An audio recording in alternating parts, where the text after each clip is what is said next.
কোনো ধরনের ট্রানজ্যাকশন তারা করবে না, ক্যাশ ইন ক্যাশ আউট করতে পারবে, এর বাইরে না। ক্যাশ দিলে ক্যাশ আউট করতে পারবে। কাজে আমরা সেফগার্ড নিয়ে নিচ্ছি অলরেডি আমাদের দিক থেকে। তবে তারা যেটা করবে বা করতে পারে বলে আমরা সন্দিহান, সেটা হচ্ছে যে তারা তাদের যে অপকর্মগুলো করেছে সেগুলোকে মুছে ফেলার চেষ্টা করবে।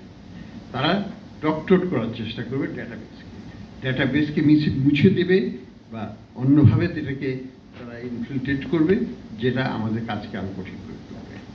এটা নিয়েই আমরা নতুন করে বড় কিছু ক্ষতি করার সম্ভাবনা হয়তো তাদের থাকবে না, কিন্তু নিজেদের স্বার্থে তারা এটাকে অপকর্মে ব্যবহার করবে। স্যার, আরেকটা প্রশ্ন ছিল পাচারের অর্থের বিষয়ে। আপনি বারবার বলেছেন যে সব অর্থ ফেরত নাও আসতে পারে, কিন্তু যারা পাচার করেছে তাদেরকে শান্তিতে থাকতে দেওয়া হবে না। ইতিমধ্যে যেসব দেশে পাচারকারীরা অবস্থান নিয়েছে সেসব দেশের সাথে কি তাদের বিষয়ে কোনো কথা হয়েছে কিনা, বা তাদের বিষয়ে দেশগুলো কি জানিয়েছে যে তাদের বিরুদ্ধে কোনো ব্যবস্থা নিবে কিনা? আমরা তো দেশগুলোর সাথে কথা বলছি।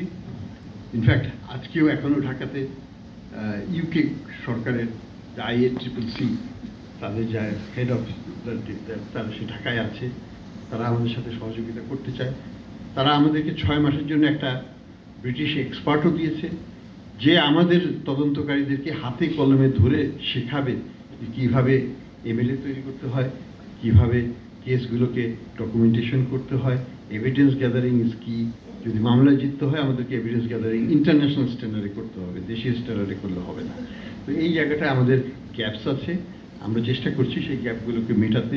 আমাদের যারা তদন্ত কর্মকর্তা তাদেরকে নতুন করে ট্রেনিং দেওয়া হচ্ছে, আন্তর্জাতিক মানসম্মত কার্যক্রম যাতে তারা পরিচালনা করতে পারেন, এবং ডকুমেন্টেশনটা যেন ঠিক করতে হবে। ইটস অ্যাবসলিউটলি ইম্পর্টেন্ট ডকুমেন্টেশন, সেই জায়গাগুলোতে তারা সহায়তা দেবে। তো বিদেশিদের দিক থেকে আমরা প্রচুর আগ্রহ পাচ্ছি। আমি গত সপ্তাহে দুবাইতে ছিলাম, financial intelligence unit of Dubai, সেখানে আমরা মিটিং করেছি। হেড অফ দ্য অর্গানাইজেশন সেখানে ছিলেন সারাক্ষণ। আমরা দুদিন তাদের সাথে বসেছি, আমাদের কর্মকর্তারা বসেছেন। তারা আমাদেরকে সর্বাত্মক সহায়তার আশ্বাস দিয়েছেন। আমরা চেষ্টা করব তাদের যে রিকোয়ারমেন্ট সেই অনুযায়ী তাদের কাছে তথ্যভর ভিত্তিক রিকোয়েস্ট আমরা পাঠাবো, যার ভিত্তিতে তারা আমাদেরকে সহায়তা দিতে পারবে। আসসালামু আলাইকুম, আমি মুস্তাফিজুর রহমান বলছিলাম নিউ এক্সপোর্ট থেকে।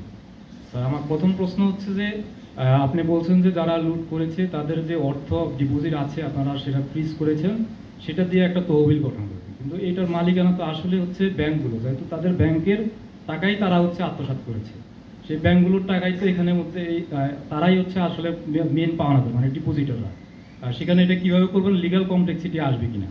আর দ্বিতীয় প্রশ্ন হচ্ছে যে আপনি একটা জয়েন্ট ইনভেস্টিগেশন করেছিলেন, টিম গঠন করেছিলেন 10টা গ্রুপ এবং হচ্ছে শেখ হাসিনা এবং তার ফ্যামিলিদের নিয়ে। সেটার আপডেট কি? আপনারা কি পরিমাণ অর্থ পাচার হয়েছে ওদের মাধ্যমে, বা কি পরিমাণ তারা আত্মসাৎ করেছে, এই তথ্যটা আপনারা কি এখন পর্যন্ত বের করতে পারছেন কিনা, বা কি পরিমাণ পাচার করেছে? Thank you.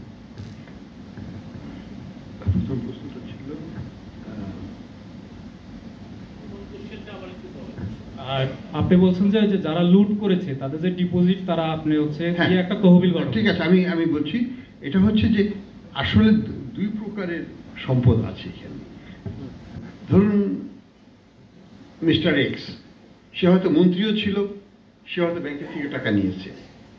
তো ব্যাংকের যে অর্থ যেগুলো ব্যাংকের থেকে নেওয়া হয়েছে লোন হিসাবে কিন্তু পরিশোধ করা হয়নি, সেই টাকাটা ব্যাংকের কাছে আমরা ফেরত দিয়ে দেব যদি আমরা এটাকে জব্দ করে থাকি। যেমন তাদের শেয়ারগুলো আছে সেই কোম্পানিতে, হয়তো এসআলমের শেয়ার বা সাইফুজ্জামানের শেয়ার, সেগুলো আমরা যে ব্যাংকিং শেয়ার সেগুলোকে আমরা ব্যাংকে দিয়ে দিব, কারণ এটা তো ব্যাংকেরই প্রাপ্য। এটা হচ্ছে ব্যাংকের অর্থ তারা আত্মসাৎ করেছে, কাজেই সেখানে তার ক্ষতিপূরণ সেখানে দিতে হবে। আর দ্বিতীয় হচ্ছে যে তারা আবার অন্যভাবে অর্থ আত্মসাৎ করেছে, শুধু যে ব্যাংক থেকে নিয়েছে তা তো নয়। যেমন ভূমিমন্ত্রী হিসাবে অর্থ আত্মসাৎ করতে পারে, সেই অর্থগুলো তো ব্যাংকে যাবে না, সেটা সাধারণ মানুষের কল্যাণে ব্যবহার করা হবে। তো সেই জন্য আমি বলছিলাম যে দুইভাবে ব্যবহার হবে। কিছু অর্থ যাবে যেটা ব্যাংক সংক্রান্ত, ব্যাংক সংশ্লিষ্ট, সেটা ব্যাংকিং ক্ষতিপূরণ হিসাবে যাবে। আর যেটা নন ব্যাংকের সাথে সংশ্লিষ্ট নয় কিন্তু সম্পদ অর্জন করা হয়েছে বিভিন্ন অসৎ উপায়ে, সেইগুলো সাধারণ মানুষের কল্যাণে ব্যয় করা হবে, রিফান্ড।